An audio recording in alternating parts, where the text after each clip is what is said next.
Hi guys, it's Martin from 126 Fun again. Today I have prepared a special part for you in which I will show you one beautiful place that I found during the holidays, car museum in Malta. Enjoy!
I got a small surprise for you, because we will make a reportage about this car as well, so stay tuned. In another part we will tell you more about this beautiful car. Look at it, look at the beautiful interior and all the shape of the car.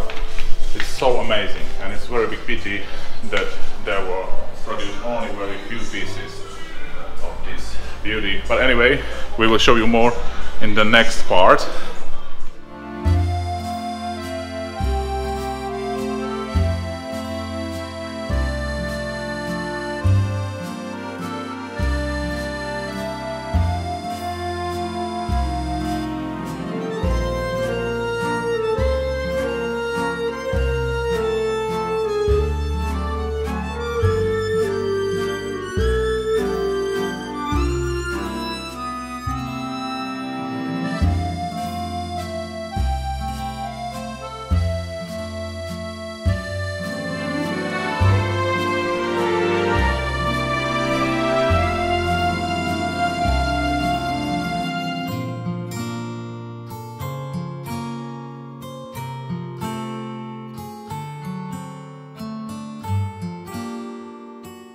Let me please introduce you Mr. Mark, which is son of the founder and current director of the museum.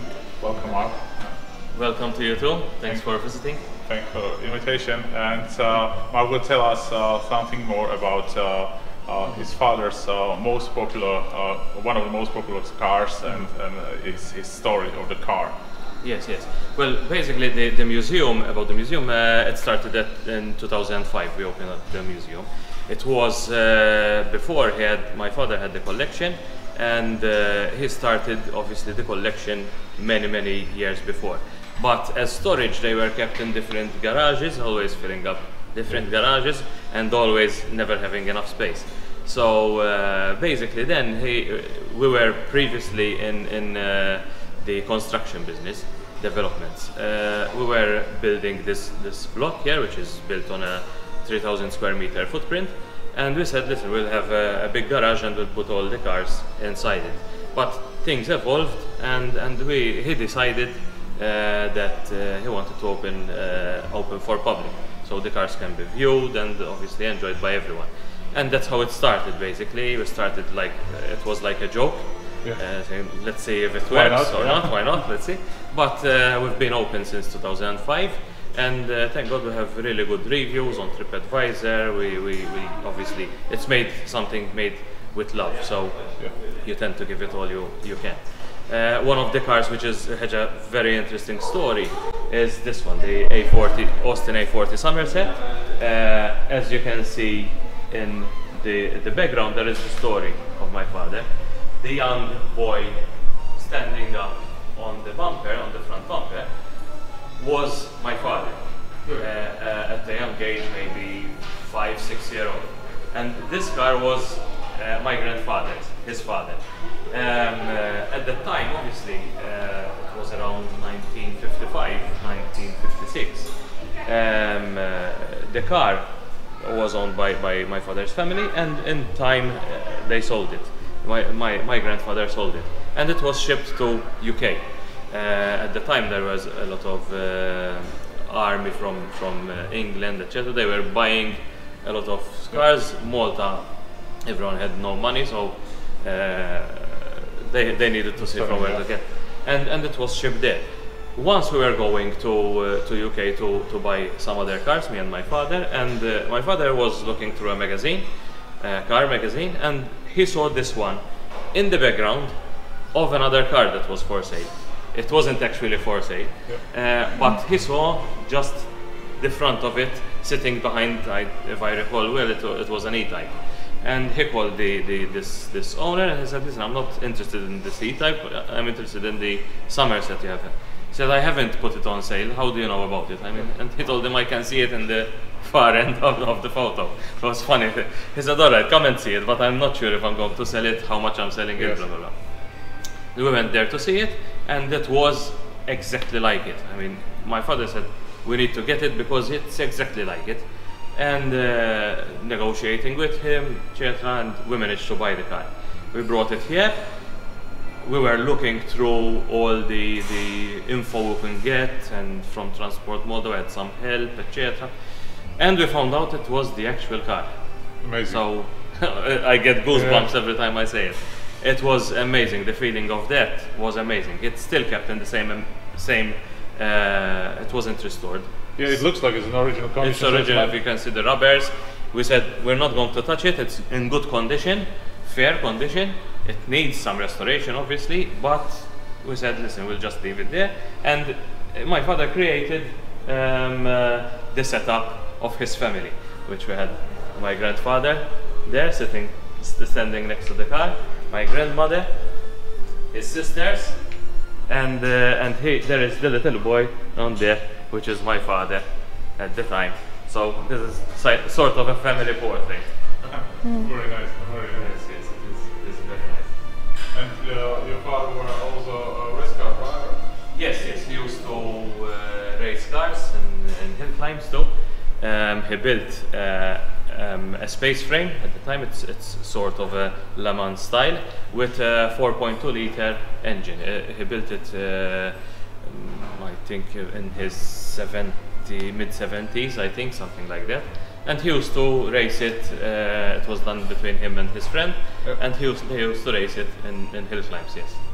Very nice, very nice. So, looks like a big story. And yes. Which mark or the models were his favorite? The Alfa Romeo, and also had very much at heart, as you can see, the E-types, the Jaguar E-types. Yeah, they are but very nice. Deep down, I think the Alfa Romeos he used to have even when he was young. He used to fiddle around with engines to make them go faster, etc. So it was racing at that time. So you know, he got the soft spot for the Alfa Romeo mostly.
Okay, friends, so it was shortly history about this beautiful car collection. You are kindly invited to visit this beautiful place. You can find it in Malta. Bogiba, it's exactly. It's St. Paul's Bay. In St. Paul's Bay there is Bogiba and there is Aura. This is Aura. Aura, okay. Exactly. It's okay. sort of place in place.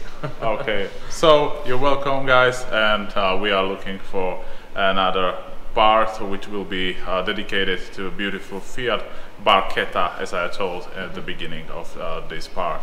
Looking forward to see you again. Bye. See ya.